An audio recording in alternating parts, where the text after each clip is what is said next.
avec Cyril de l'Astérie qui a, attention, des révélations à nous faire. Ouais, Thomas. Je crains le pire.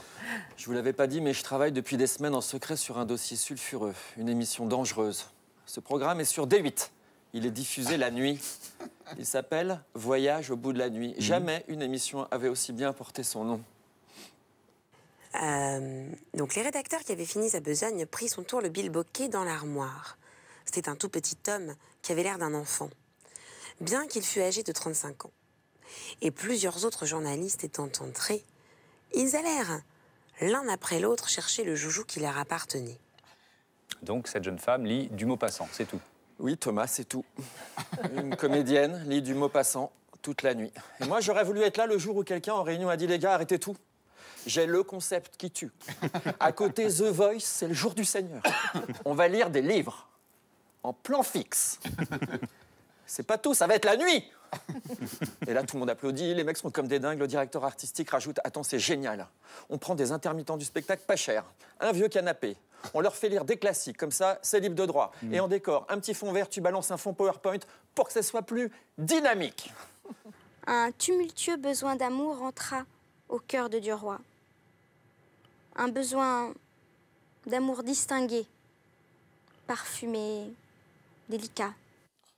Pour les insomniaques, c'est pas mal, non? C'est pas plus bête qu'autre chose. Non, oui, sur le papier, oui, je suis d'accord, Thomas. Mais le problème, c'est qu'est-ce qui se passe quand on arrive en plein milieu d'un livre? Hein, qu'est-ce qui se passe? Parce que, je sais pas vous, mais il y a un truc qui m'est jamais arrivé à moi. Jamais. C'est de rater le début d'un livre. Un film, oui, mais pas un livre. On ne rate jamais le début d'un livre. Là, j'ai passé mon mois de janvier à rater des débuts de livres. Le début de l'Odyssée, Homère. Le début de Poil de carotte, Jules Renard. Oui, parce que moi, bêtement, je zappais la nuit. Je me doutais pas qu'il y avait des livres qui allaient être lus. Hein. Alors j'ai veillé, et je n'ai rien lâché. Des nuits entières pour choper le bouquin à son début. Et c'est arrivé. Alléluia! Cette semaine, dans la nuit du 26 au 27 janvier à 5h29, j'étais là. Bonsoir à tous et à toutes et bienvenue sur D8 dans votre émission quotidienne littéraire Voyage au bout de la nuit.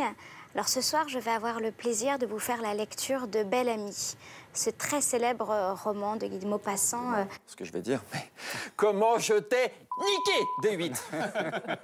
J'étais là at the right place, at the right moment. Et voilà donc comment j'ai passé mes nuits des 27, 28 et 29 janvier.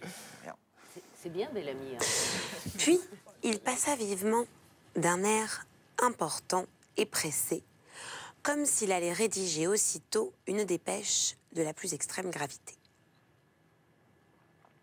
Duroy manœuvrait d'un bras vigoureux la grosse boule noire au bout de sa corde, en comptant tout bas. 1, 2, 3, 4, 5, 6. Elle murmura avec un désintéressement de courtisane qui se paye un caprice. Ce qui te plaira, mon chéri. Je ne veux que toi. Le regard. Ouais. C'est très bien, Belle Amie, Anne Sinclair. Ah, Belle Amie, c'est un roman magnifique. Et je dois dire que, je sais pas, moi, je détesterais pas d'allumer ma télé, écouter Belle Amie en pleine nuit. Ça a pris combien de temps? Ça a pris combien de temps? Eh bien, c'est pas fini, en tout cas.